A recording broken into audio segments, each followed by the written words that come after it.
అందరికీ praise the lord. అందరూ క్షేమంగా ఉన్నారని నమ్ముతున్నాను దేవుని కృపను బట్టి.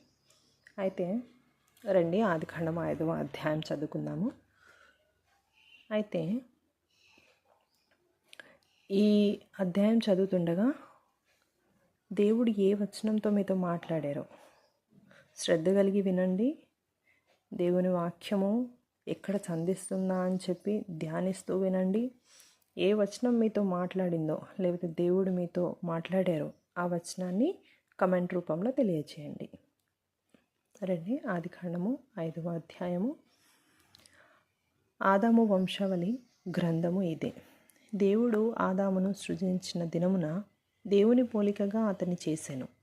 మగవానిగాను ఆడదానిగాను వారిని సృజించి వారు సృజించబడిన దినమున వారిని ఆశీర్వదించి వారికి నరులని పేరు పెట్టెను.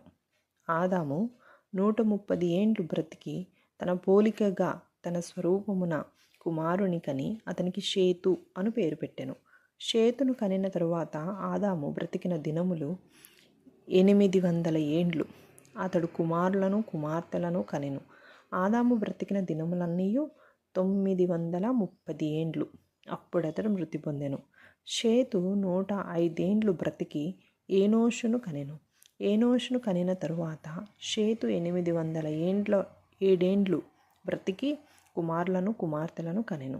షేతు బ్రతికిన దినములన్నీ 912 ఏండ్లు. అప్పుడతడు మృతి పొందెను. ఎనోషు 90 సంవత్సరములు బ్రతికి కెయినానును కనెను. కెయినాను కనిన తరువాత ఎనోషు 815 ఏండ్లు బ్రతికి కుమారులను కుమార్తెలను కనెను. ఎనోషు దినములన్నీ 905 ఏండ్లు. అప్పుడతడు మృతి పొందెను. కెయినాను 70 ఏండ్లు బ్రతికి మహాలేలును కనెను. మహాలేలును కనిన తరువాత కెయినాను 840 ఏండ్లు బ్రతికి కుమారులను కుమార్తెలను కనెను. కెయినాను దినములన్నీ 910 ఏండ్లు. అప్పుడతడు మృతి పొందెను. మహాలేలు 65 ఏండ్లు బ్రతికి ఎరేదును కనెను. ఎరేదును కనిన తరువాత మహాలేలు 830 ఏండ్లు బ్రతికి కుమారులను కుమార్తెలను కనెను. మహాలేలు దినములన్నీ 895 ఏండ్లు. అప్పుడతడు మృతి పొందెను. ఎరేదు 162 ఏండ్లు బ్రతికి హానోకును కనెను. హానోకును కనిన తరువాత ఎరేదు 800 ఏండ్లు బ్రతికి కుమారులను కుమార్తెలను కనెను. ఎరేదు దినములన్నీ 962 ఏండ్లు. అప్పుడతడు మృతి పొందెను. హానోకు 65 ఏండ్లు బ్రతికి మెతూషెలను కనెను. హానోకు మెతూషెలను కనిన తరువాత 300 ఏండ్లు దేవునితో నడుచుచు కుమారులను కుమార్తెలను కనెను. హనోకు దినములన్నీ 365 ఏండ్లు. హనోకు దేవునితో నడిచిన తరువాత దేవుడు అతన్ని తీసుకుని పోయాను గనుక అతడు లేకపోయాను. మెతూషెల 187 ఏండ్లు బ్రతికి లెమెకును కనెను. మెతూషెల లెమెకును కనిన తరువాత 782 ఏండ్లు బ్రతికి కుమారులను కుమార్తెలను కనెను.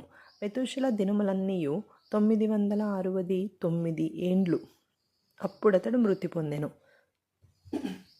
లెమెకు 182 ఏండ్లు బ్రతికి ఒక కుమారుని కని భూమిని యెహోవా శపించినందువలన కలిగిన మన చేతుల కష్టము విషయంలోనూ మన పని విషయంలోనూ ఇతడు మనకు నెమ్మది కలుగచేయననుకొని అతనికి నోవాహు అని పేరు పెట్టెను.